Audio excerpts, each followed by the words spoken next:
Dr. Stephen Cole. Audio log 7. Operation Cleanup. February 9th, 1980. This is audio report 7 in Operation Cleanup. I will be providing an update on tracking and an introduction to new capture and deterrence measures. We've had some new developments regarding the tracking and recapture of some escaped animals. Capture teams have located the territory of most escaped Urognathus. Turns out a local schoolteacher with a particular interest in bats had found the colony of pterosaurs in the abandoned Myers building while filming a documentary for his class. He mistook them for a new species of bat and fortunately had been using Optodon cameras to record his findings. Keywords and sounds picked up by the tick chip flagged him for investigation. We were able to confiscate his tapes. We used the excuse of public safety that these invasive bats were carriers of rabies to move in silently and capture the animals. Capture teams managed to tranquilize and recover 5 of the 9 escaped pterosaurs. However, they breed fast and are notoriously hard to capture, so it's unlikely that we will be able to recapture every individual. However, we are trying and have so far been mostly successful. Another team will be closing in on the building tomorrow afternoon when the animals are less active.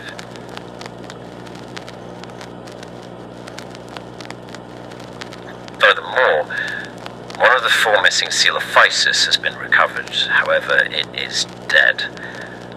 This one is an adolescent female. She was found on the side of a quiet road 3 days ago on the 7th. The body was brought to me for examination and autopsy. Before an autopsy was conducted, I took samples of saliva, blood, and other organic material.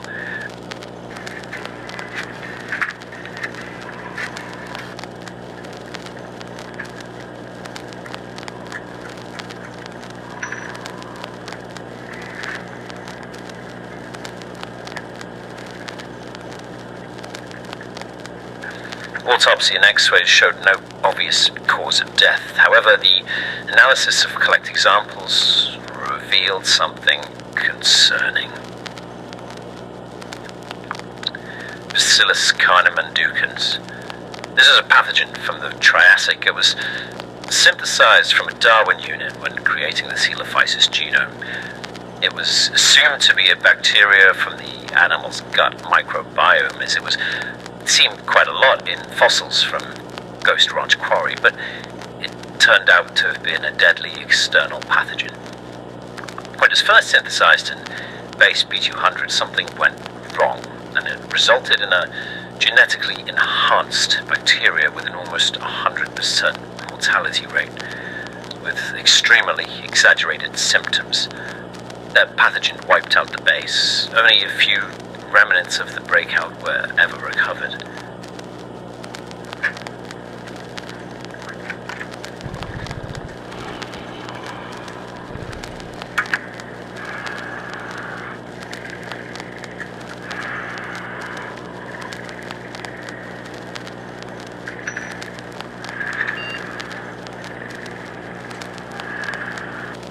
Thankfully, no more cases of that variant exist anymore, but the base bacteria is still quite infectious in itself.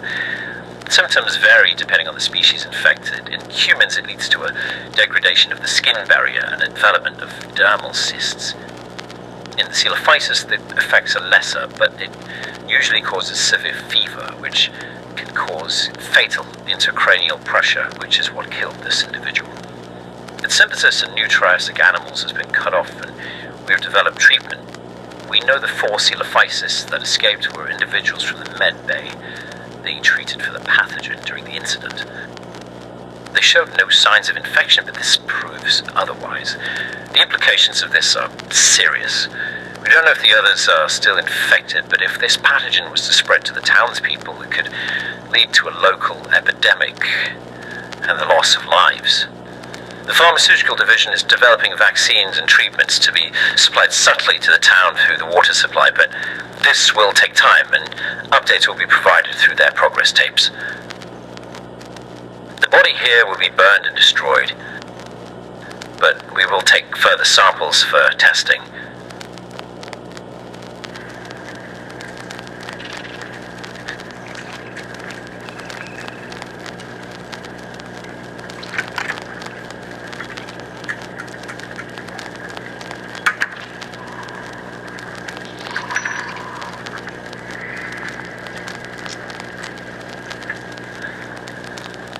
There have been some updates on the Dilophosaurus too. They've moved again. They keep doing this. They establish territory, make kills to sustain themselves, but they never stay. It seems they understand that they're being tracked and watched. As soon as they pick up signs of our presence, they seem to move deeper into the woods.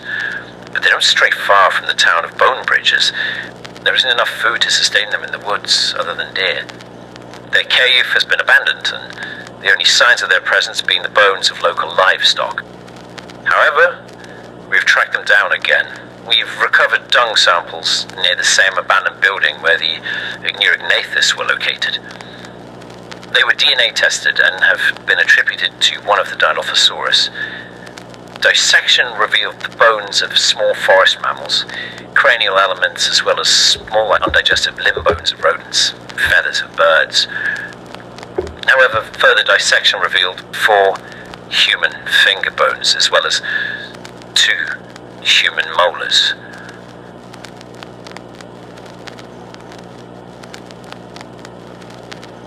DNA analysis reveals they come from 17-year-old Roy Desai, who went missing on the 29th of January.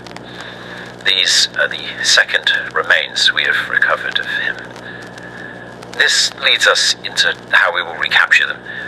Too many people have died, and over the last month, all non-lethal capture methods have failed. I understand that these are expensive assets and causing major fatal injuries, not in our interest. And also, qualified staff are limited.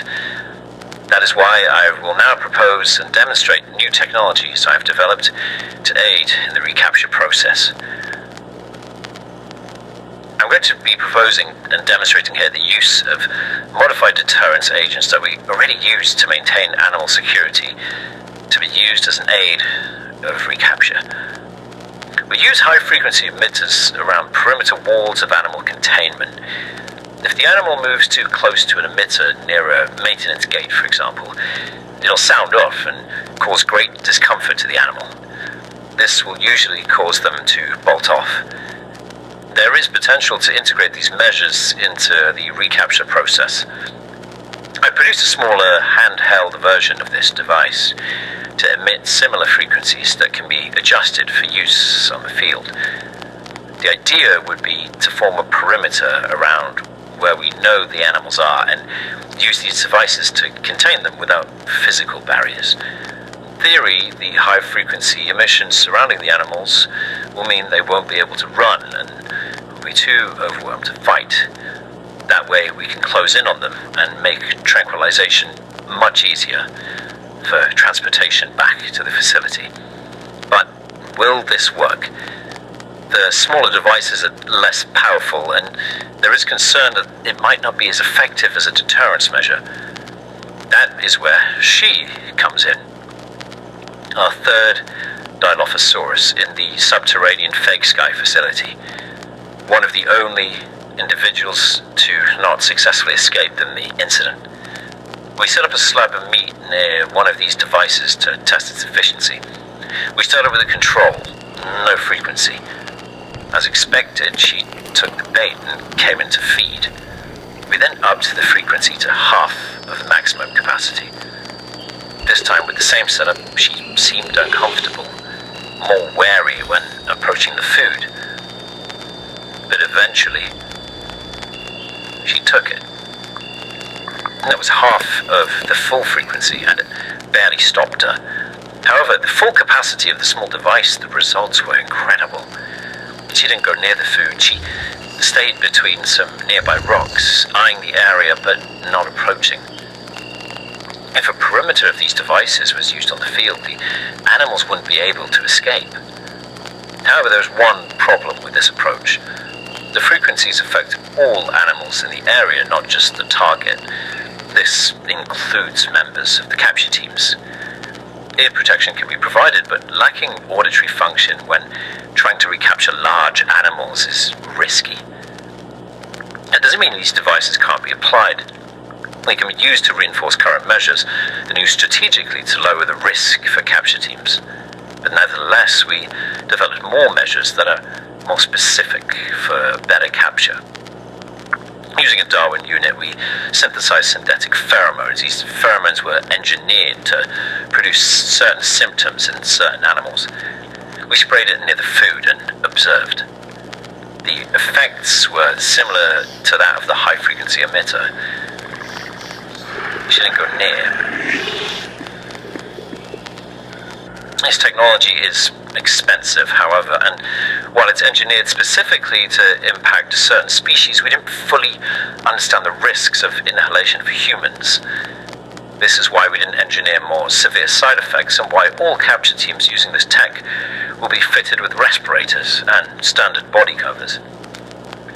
This technology will be developed further and hopefully applied to strengthening the security of our environments to prevent further escapes.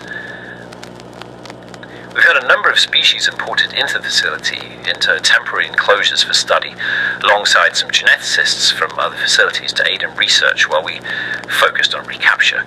They began testing on proboscids such as Platybelodon, looking at the effects on pheromones on large mammals.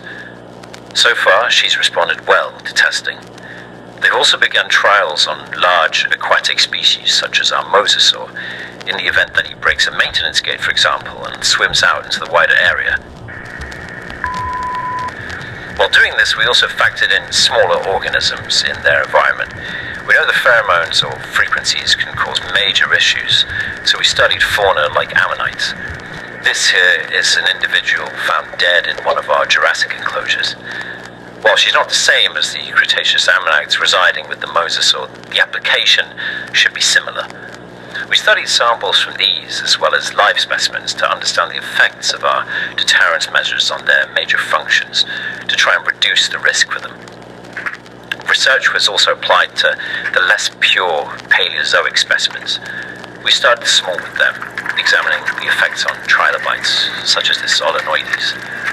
There isn't too much risk for most of these currently cloned Paleozoic animals to cause any harm if they manage to escape into the sea or rivers. But this technology can be used for newer facilities, such as the Carboniferous rainforest or Ordovician sea, who will house more deadly animals. At that, I'll conclude my log. I hope the progress my division has provided is satisfactory.